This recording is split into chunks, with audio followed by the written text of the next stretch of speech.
আমরা জিলহজের প্রথম দশকের তাৎপর্য এবং গুরুত্ব সম্পর্কে জানি না বললেই চলে। এই কথাগুলো বারবার বলা দরকার।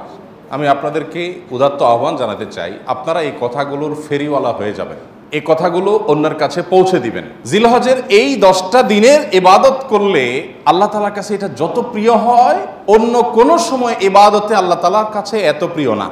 আল্লাহর কাছে এই দশকের ইবাদত অন্য দশকের বা অন্য যে কোনো সময়ের ইবাদতের চেয়ে বেশি গুরুত্বপূর্ণ। আল্লাহ বেশি খুশি হন এই সময়ের ইবাদত করলে বান্দা। সাহাবীরা জিজ্ঞাসা করলেন, ওয়ালাল জিহাদু ফি সাবিলিল্লাহ, হে আল্লাহ রাসূল, অন্য সময় কেউ আল্লাহর রাহে জিহাদ করলো মানে জীবন দান করার জন্য প্রস্তুতি নিল, সে ওইটা আল্লাহকে সমর্পণ করে দিল গোটা জীবনটাই, তার মর্যাদাও কি এই সময় ইবাদতের চাইতে বেশি না? তখন নবী সাল্লাল্লাহু আলাইহি ওয়াসাল্লাম বললেন, না, ওয়ালাল জিহাদু ফি সাবিলিল্লাহ, অন্য সময় জিহাদ করলেও এই সময় ইবাদতের সমান হয় না। তবে যদি অন্য সময় কেউ জিহাদে যে তার জীবন তার সম্পদ যা নিয়ে গেছে সব বিলীন করে উৎসর্গ করে দেয় আল্লাহকে খুশি করার জন্য, তার মর্যাদা সবকিছুর ঊর্ধ্বে, সেই মুজাহিদের কথা ভিন্ন। বাকি সাধারণ জিহাদের চাইতেও এই দশকের ইবাদতের মর্যাদা আল্লাহর কাছে অনেক বেশি। ভাইরা আমার, আমি খুব আকুতি করি সব জায়গায় সব সময় যে এই দশকের ইবাদত আমরা সাবকন্টিনেন্টের মানুষ আমরা জানি না। আমাদের মানুষকে জানাতে হবে, জানাবার জন্য কিছু কাজ করতে হবে।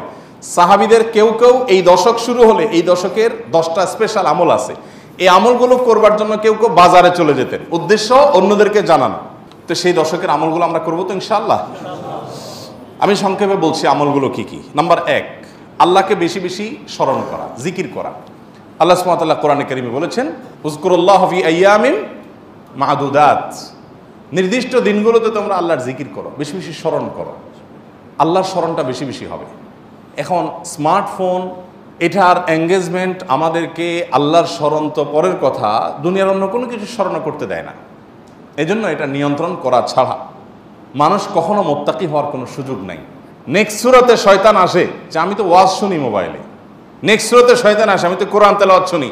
আরে ভাই, ওয়াজ শুনেন আর কোরআন তেলাওয়াত শুনেন, প্রত্যেকটা জিনিসে একটা লিমিটেশন আছে। আল্লাহর স্মরণ কিভাবে করবেন? যত প্রকার জিকির আছে সেগুলো করবেন, কোরআন তেলাওয়াত, সকাল সন্ধ্যার জিকির, উঠতে বসতে জিকির, দোয়া, সেগুলো পড়বেন বেশি বেশি।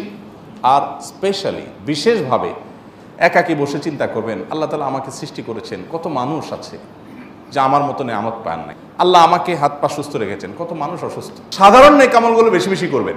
সাধারণ নেক আমল যেমন কোরআন তেলাওয়াত করা, দান সাদাকা করা, নফল রোজা রাখা, তাসবিহ তিলাওয়াত করা, ভালো কথা বলা, সৎ কাজের আদেশ দেওয়া, অসৎ কাজ থেকে বাধা প্রদান করা, এই রুটিন ভালো কাজগুলো, নর্মাল ভালো কাজগুলো পরিমাণে বেশি বেশি বেশি বেশি করতে থাকবে। 3 নম্বর আমল হলো গুনাহের কাজ এই 10 দিন অন্তত অন্য সময়ের চাইতে একটু হলেও কমাবার চেষ্টা করবেন, গুনাহের লাগামটা ধরার চেষ্টা করবেন, কারণ এই দশক মর্যাদার দশক।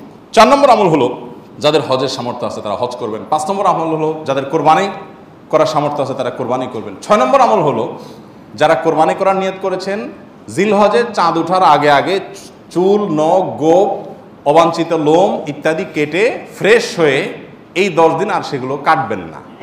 এটা করবেন হলো কোরবানির পরে।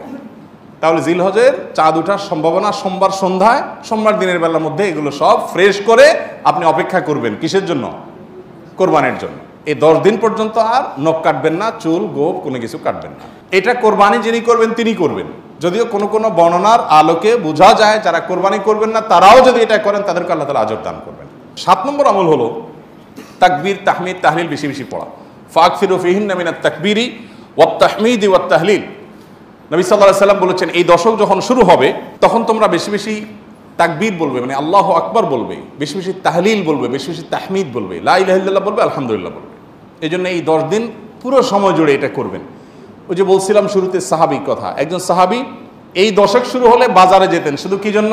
এই আমলটা করার জন্য। বাজারে যেয়ে সবাই বাজারে কেনাকাটায় ব্যস্ত, উনি যাই উচ্চস্বরে বলতেন আল্লাহু আকবার, আল্লাহু আকবার, লা ইলাহা ইল্লাল্লাহ, আল্লাহু আকবার, আল্লাহু আকবার, ওয়ালিল্লাহিল হামদ। এর উনি বাজারে গিয়ে বলতেন। উদ্দেশ্য কি? অন্যদের যত স্মরণ। আমি প্রতি বছর আপনাদেরকে এই কথা শুনাই, এবছরও বলি। সেটা হলো মিডল ইস্টের বিভিন্ন দেশে দেখা যায়, বিশেষ করে সৌদি আরবে, সামাজিক সৌন্দর্য।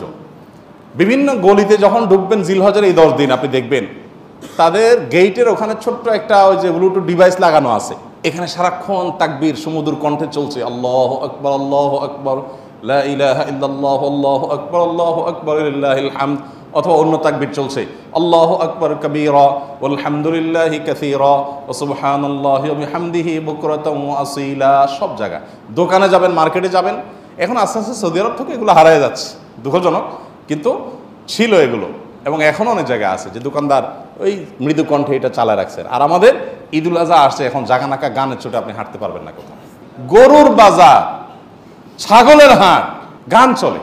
এখানে আমি যখন ভূমিপলে ছিলাম, এইখানে যে বাজার হয়, আমি যাই থামাইছি 2 দিন, যাই সেখানে কমিটির লোকদেরকে ধরলাম, ভাই ঈদুল আজহা একটা ধর্মীয় দিবস, কাজটা ধর্মীয়, আর সেখানে আপনি জাগানাকা গান লাগায়া গরু বেচতেছেন, ছাগল বেচতেছেন।